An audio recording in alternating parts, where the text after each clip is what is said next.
On your Tuesday episode of Locked On Raptors, I woke up this morning and I was feeling kind of warm, so I took my temperature, and it turns out I got cup fever, baby!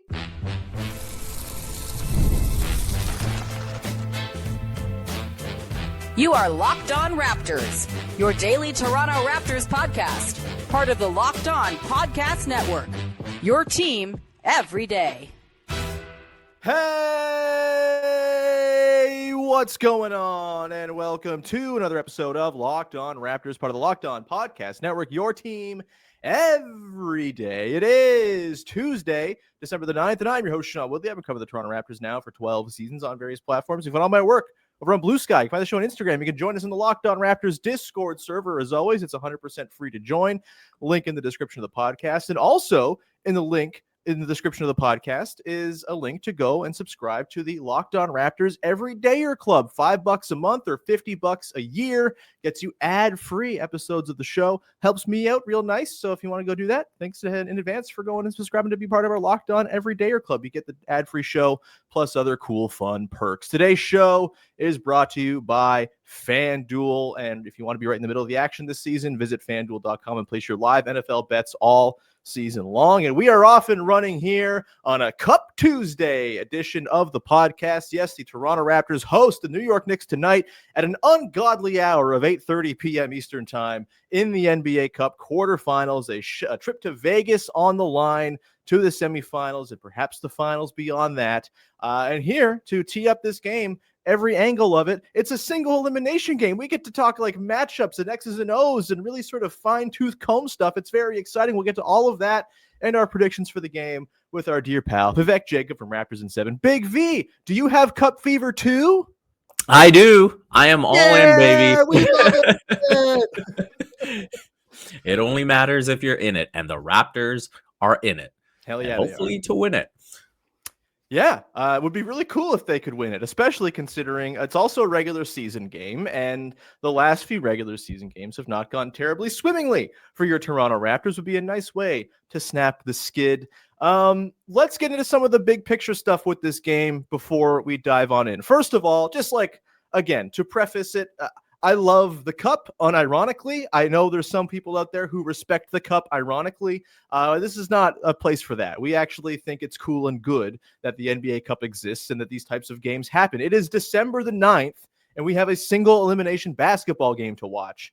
That is very cool to me. Say what you will about the format of the tournament, the way it's been rolled out, the Emirates angle of it all. No, it's great. It's you get single elimination basketball in the middle of the cold, dark, sad month that is December. It's pretty sweet. And I think it's interesting here, Big V, because it's a game that in theory you'd kind of want a game plan for if you're a coaching staff with a pretty sort of keen eye on matchups and tendencies and all that stuff. But you know, because it's only kind of just like jammed in the middle of the season, there's not a lot of time to do that type of stuff.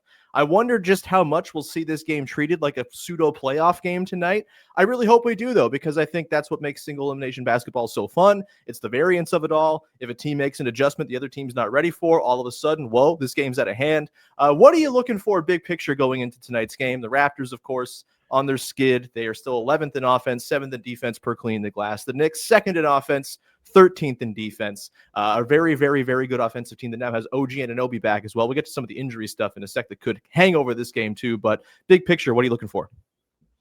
So big picture, if you look at the Raptors' struggles in losing 5 of 6 and just kind of losing their way a little bit, obviously RJ Barrett's injury is a big factor. But there's been a number of games where they have just not started out well. Mm-hmm. And I was kind of just going down the list myself of like, you know, what have these starts looked like? So the Knicks game, for example, they trailed 41-22 after the first quarter. The Blazers game, they gave up 32 points in the first 8 minutes. The Lakers game, they trailed 24-13 after the first 8 minutes or so. And then there was the Celtics game where they trailed 32-20 after the first 10 minutes of the first quarter. So I think big picture, that is something that you want to stop the bleeding with. And I think that's probably the challenge that Darko is facing right now with the starting lineup is like, hey, what can I change there? And the thing that concerns me is that when you look at those games, and you can maybe put the Knicks one aside because you didn't have Yak, you didn't have RJ, second night of a back-to-back after an overtime game. But even with the other ones, is they have not come out with the right level of intensity, of sharpness on the defensive side of the ball. 100%. And even if there are offensive struggles, there's no way you can make a legitimate excuse for why the team is performing worse defensively without RJ. Yeah. So you make a compelling point. So that, to me, when I say big picture, though, that's a struggle. Coming into a cup game, you do not want to be down double digits in the first quarter right off the bat and then having to fight your way back. So, yeah, that's the biggest thing I'm looking for.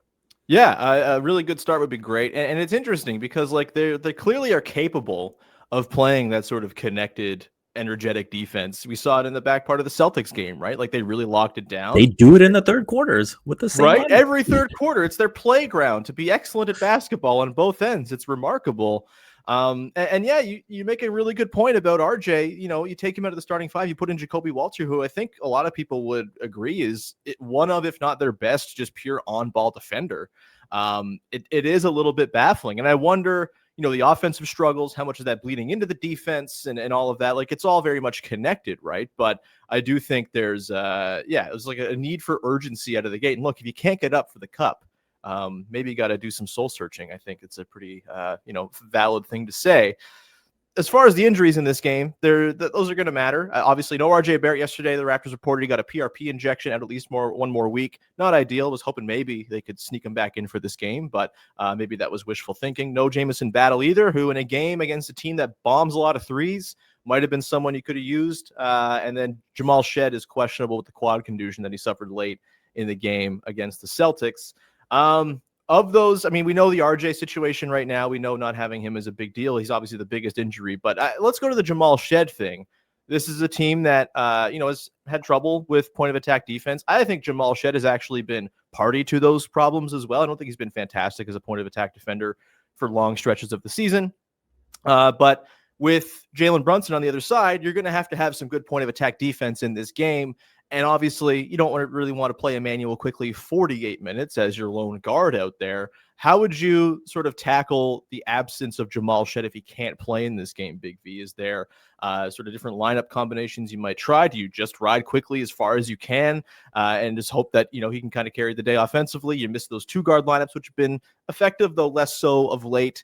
What's your sort of impression of what they do if no Jamal Shead is available tonight?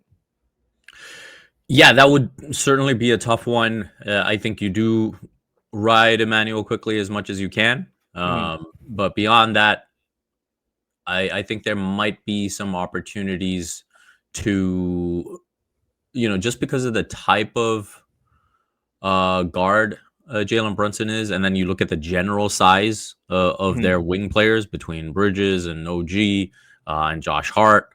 Maybe there's an opportunity to go bigger and say, hey, like point Scotty, and then you maybe have CMB and Yak in the front court or whatever it may be.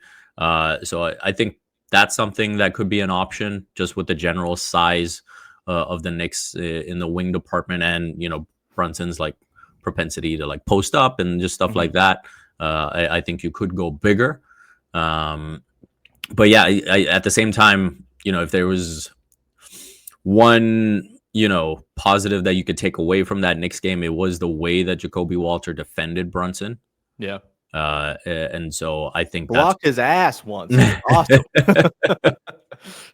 So that might be one matchup that you want to keep from the last time, and then sort of trickle down from there. But yeah, no Jamal Shead would certainly be a loss.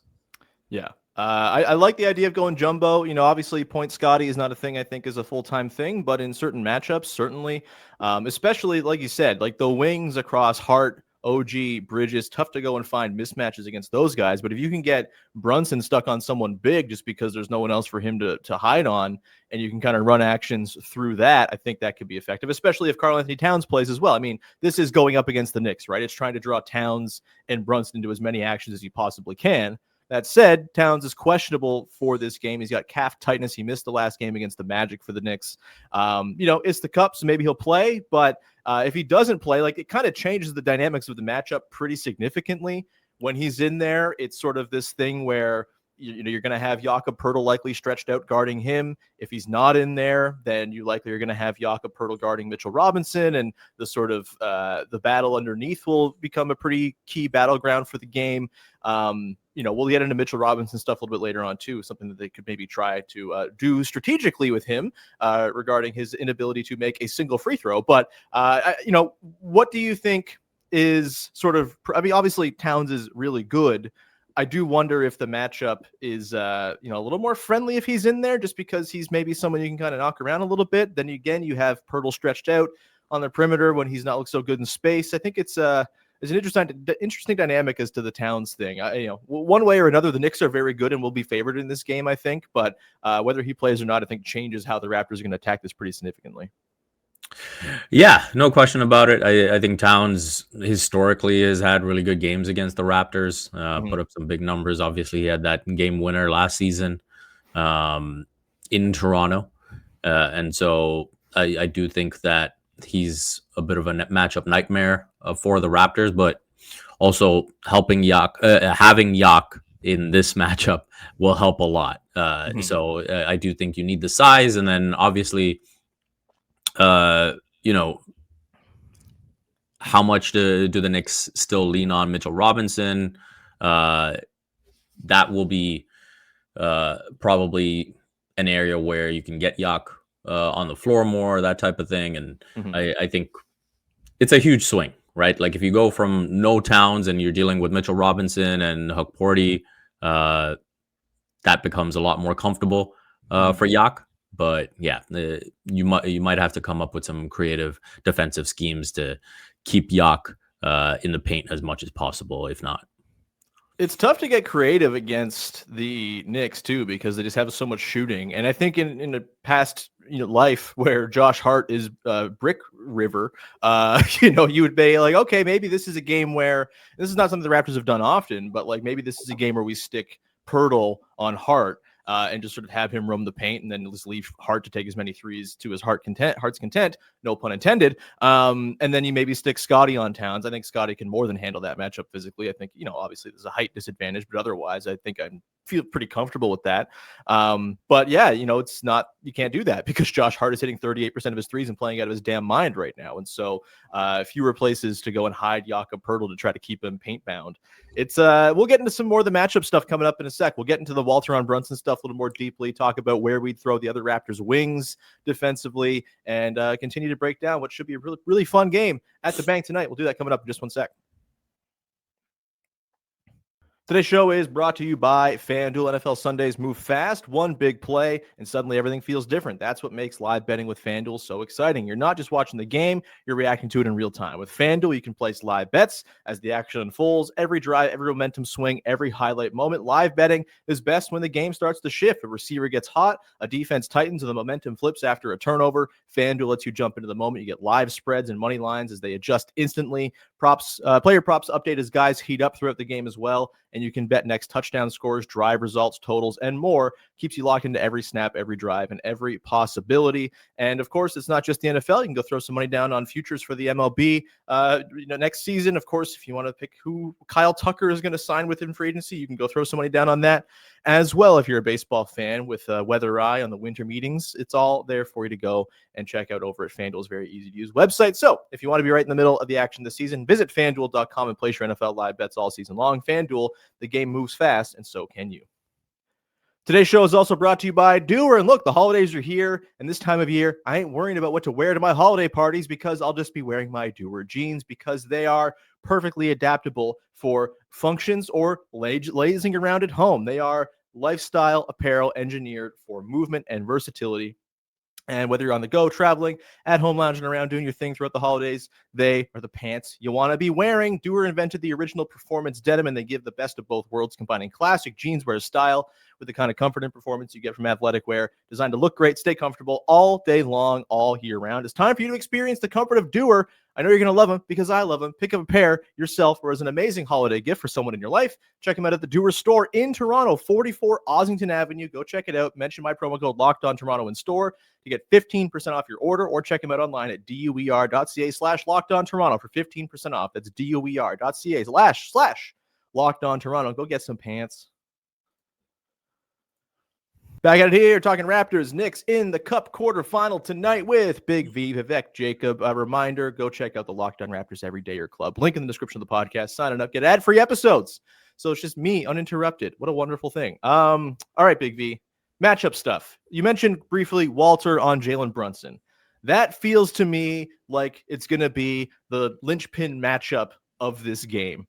The Raptors' point of attack defense has been, let's be frank, kind of cheeks. And I think in this game against the team in the Knicks that takes the most corner threes in the NBA, that has good shooting everywhere, I think keeping Jalen Brunson from getting into the teeth of the defense and drawing all kinds of help is job number one. Obviously, he's very good. He's a perennial MVP candidate. You have to stop Jalen Brunson. It's much easier said than done, of course, but we saw Jacoby Walter have some success in that first matchup, and I do think he's basically got to be tethered to Brunson, especially if there's no Shead.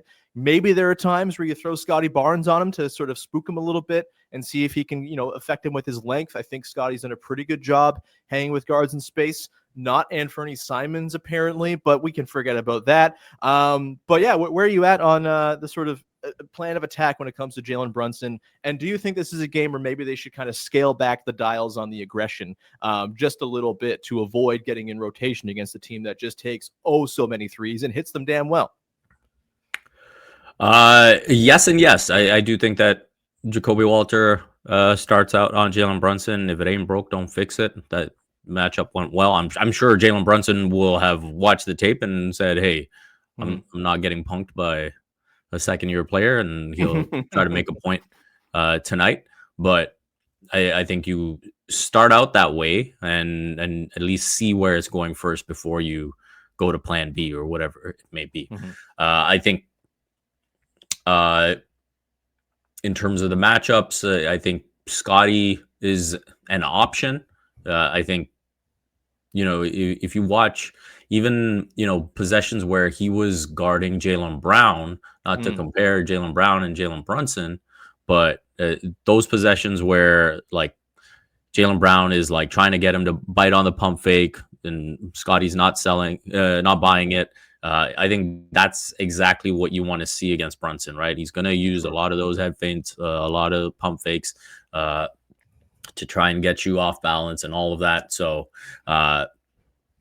Brunson, he's so good. He's going to shake you a couple of times at least, like as well as Jacoby defended him. Jalen did still have some nice moves on him and got like an and one on him and another bucket. So he's a tough cover regardless. And yeah, I think, to the point of Brunson watching the film, it might just be a case of like, hey, you probably won't be able to lean on Jacoby on him all night.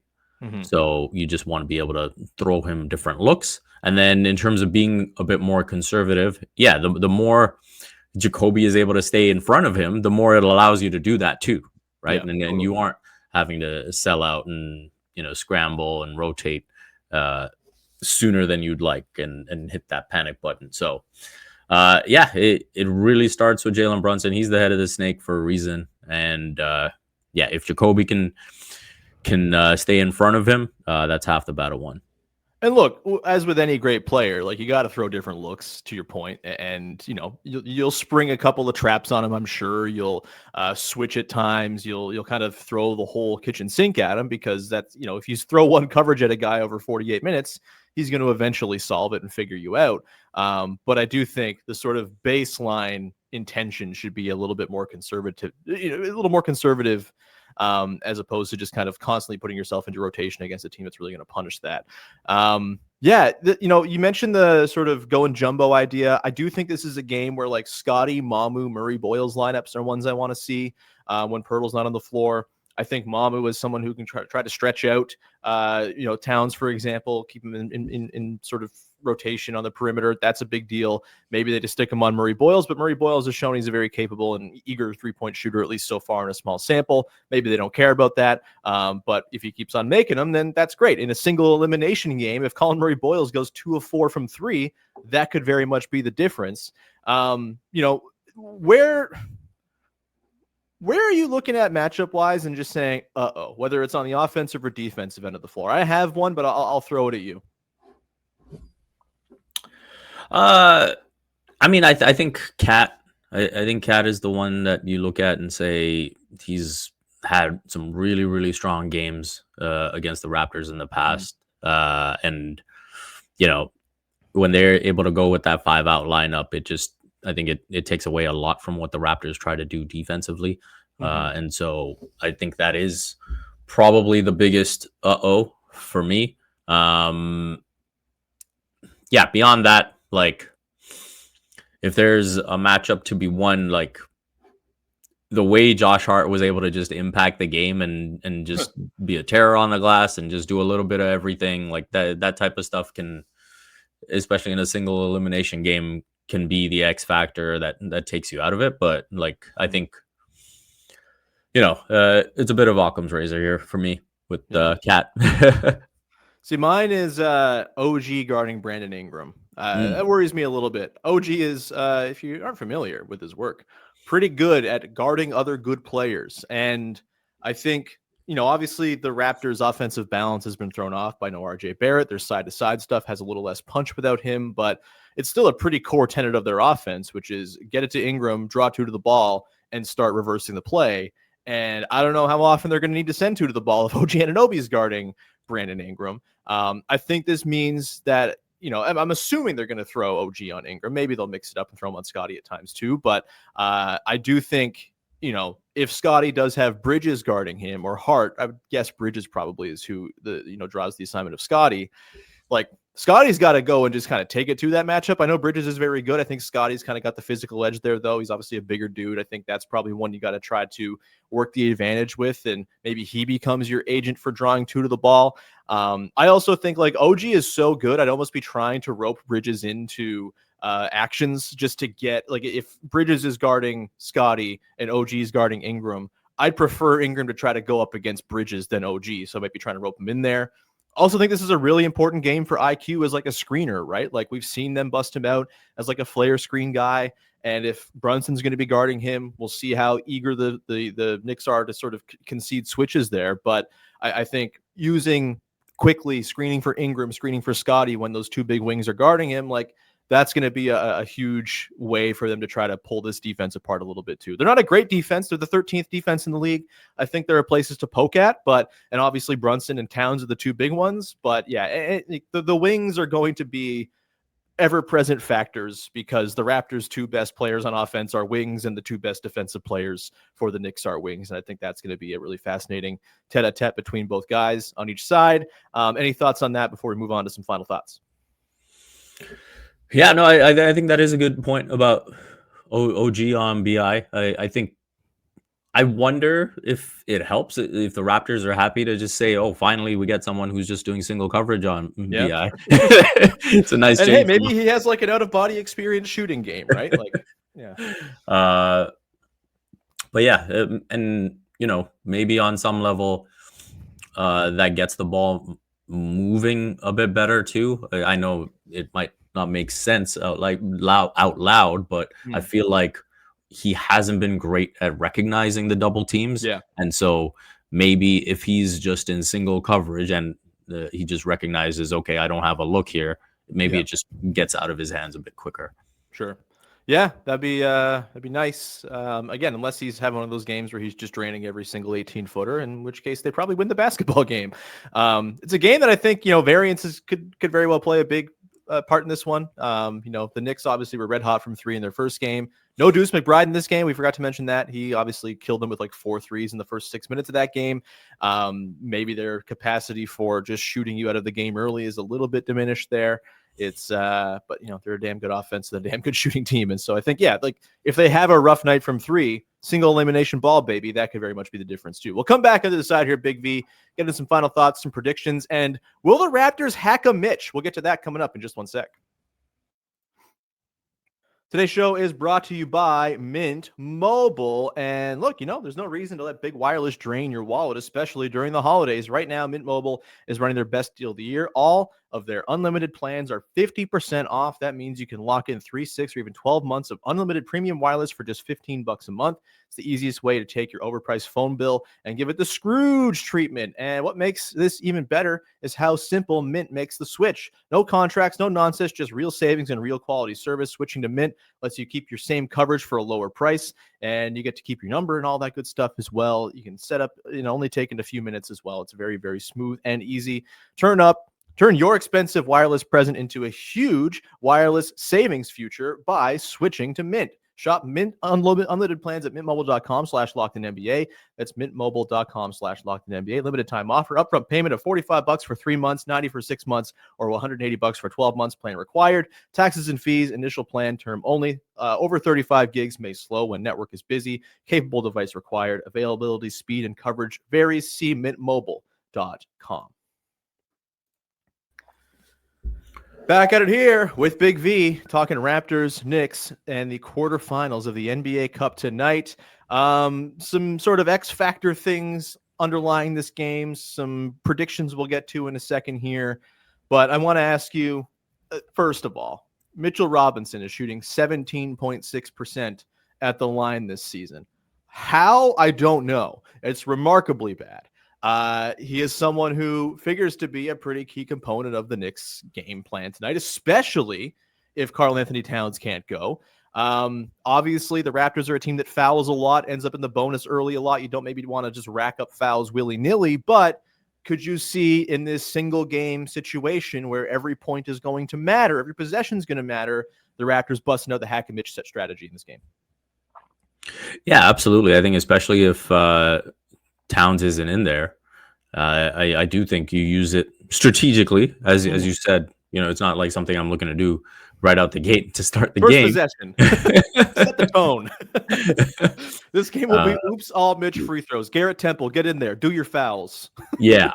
So, I think there might be strategic opportunities. Are there maybe like stretches towards halftime where it might be the most sensible, and then obviously like towards the end of the game situationally, like if the Knicks like are starting, say for example, I talked about the poor starts that the Raptors have had. If they're starting to pull away a little bit, then muck it up, muck it up, like get them out of their funk, whatever it is they're doing offensively that's causing problems. Put Mitch on the line, see if that gets them off kilter, and then go from there. So those are the type of situations I look at. Are the Knicks starting to get hot? Is Mitch on the floor? And then you go the hack route. Yeah, the hack route. More like, what are we doing? Talking about the Locked On Raptors podcast? Okay, so the Toronto Raptors win this game, Big V. If this stealth important player has a good game, name me a stealth important player for the Toronto Raptors.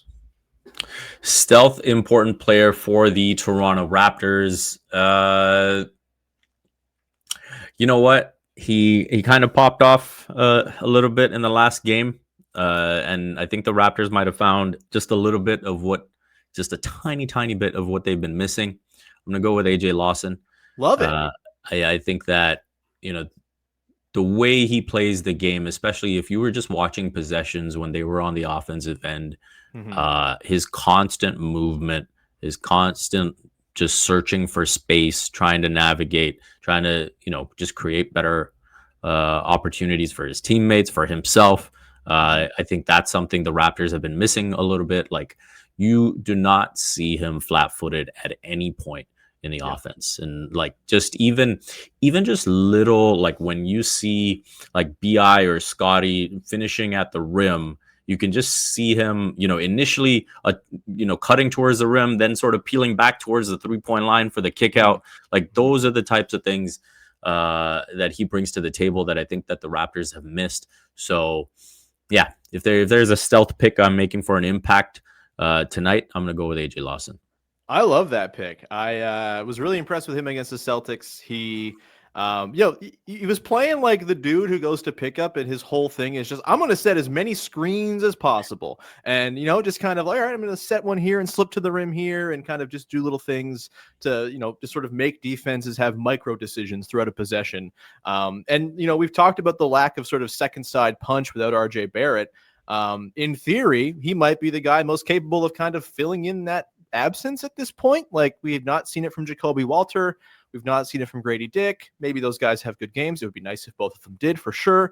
I'm not sure if we'll see much Grady in this game, considering he seems to be on the outs a little bit, and it is a winner go home game. And, maybe he just doesn't quite see the floor all that much if Lawson's going to take some time. But as a cutter, as someone who is just like athletic and bouncy, maybe he's someone who can kind of fill that RJ void in the second side a little bit. Wouldn't that be nice? I was going to throw Mamu out as well. This is a game, Big V, where I would love to see, especially if they're ever going to run the Mitch Towns front court, if Towns plays. I want to see the Mamu Yak front court with Scotty at the 3. Just give me the size, give me the shooting you get from Mamu there. I think we've seen that for like maybe a handful of seconds at the end of quarters for the entire season. I want to see what Mamu can do next to Yak. And if Yak's not in there, I do think those sort of big lineups we talked about, like a Walter, Ingram, Mamu, Scotty, Murray Boyles lineup or something like that to kind of maintain switchability across all 5. Those could be fun lineups too, and Mamu would be pretty essential to give an offensive juice for those lineups as well. I have a question for you here, Big V, a bit of a conundrum, if you will. Maybe it's a good thing. Maybe we're in a no-lose situation. The Toronto Raptors have played 7 games after tonight, 7 games in 11 days. They're exhausted, clearly. If they lose this game, they don't go to the Cup semifinals. They don't go to Vegas. They don't get to have that fun experience. They don't get to win the money that comes along with winning the Cup. So, I'm not saying it's better if they lose, but does it give you some solace to know that if they lose this game, they will play just 1 game in the next 9 days and get some chance to recuperate? Are you coping already at the potential loss to the Knicks by saying, well, they get some rest? Yeah, I mean, the big thing is that this is a 2-game week regardless, right? Yeah. Like, the finals aren't until next Tuesday. And so you're looking at the semis on Saturday if you win. And then if you lose, you're just playing the game on Thursday or Friday, right? Yeah. So you're not having a 2-game week after what the Raptors have been through with the whole 5-7 and whatnot. Like, that's huge. So, I think just being able to come up above water to catch their breath is going to be a huge thing for this team. Have a practice, wouldn't that be swell? Practice. and then if they win, we talked a little bit about how you can get these pseudo playoff vibes. I think if you win, you have a great opportunity to actually then rehearse for a playoff game, because now you've got the 3 days to prep for Saturday. Whereas coming into this game, you're still probably just licking your wounds and just trying to catch a breath. Yeah, totally. All right, prediction time, Big V. Who you got in this game? Will the Raptors prevail victoriously over a Knicks team that's been incredible at home and but on the road? Will the Knicks pull it out because they're just frankly the better team and really coming into form, and OG Anunoby makes them into an absolute monster of a team? What you got for this one, Big V? Who's winning? By how much? Give me an exact score prediction so we can say you were wrong if you get it wrong, and say, wow, what a genius if you got it right. Wow. Okay, so the Knicks, I believe, are the favorites going into this one. It will take something pretty special for the Raptors to pull this off, but I do think they have a pretty special guy in Scotty Barnes. And I do think, BI looked to have found his scoring touch again against the Celtics. So I do feel like I am going to pick the Raptors to win this one, to advance to Vegas, remain undefeated, in the cup. Cup demons, baby. Cup demons. In terms of a score line, let's see here. I'm going to go cup vibes. I'm going to go playoff vibes. I'm going to pick a lower score. Okay. I'm going to say the Raptors pull this one out 104-97. Okay, holding the Knicks under 100 in the NBA Cup Quarterfinals. That is a good omen for serious games down the line. I'm going to take the Knicks. I think they're really high powered, and with Boo! Yeah, I know that was horrible audio, by the way. My God. Exercise some mic discipline next time you're going to boo. Do it further away from the microphone so it doesn't get all muffled. Just working on your audio discipline here. But no, I'm trying to pull say off the your Knicks. hey in a boo. See, if I did the hey way too close to the mic, people would hate it. But I do it far away from the mic, so it's beloved worldwide. But yeah, I'll take the Knicks just by a smidge. I think it will be a very competitive game. I think we'll see some fun back and forth. I just think the Knicks are really high powered, and with OG, they're a different team, and they're playing quite well right now. Is OG perhaps laboring after getting a missile thrown at him by Desmond Bane? That's an X factor for this game. We'll see. But I will take the Knicks 124-121 in a high octane back and forth offensive shootout. But I can't wait. It's going to be a ton of fun, and we're going to leave it there. Big V, anything you want to promote for the good people out there? Usual stuff, Raptors in 7, sportscasting. You can check it all out at Vivek M. Jacob on the socials. Sweet. You can find me on the socials, on Discord, the link in the description of the podcast. 100% free to join as always. And join the Locked On Raptors Everydayer Club. $5 a month, $50 for the year. Gets you ad-free episodes every single day. Pretty sweet. We'll talk about Raptors Knicks and the NBA Cup tomorrow on the show. Thanks so much for hanging. Bye-bye. No!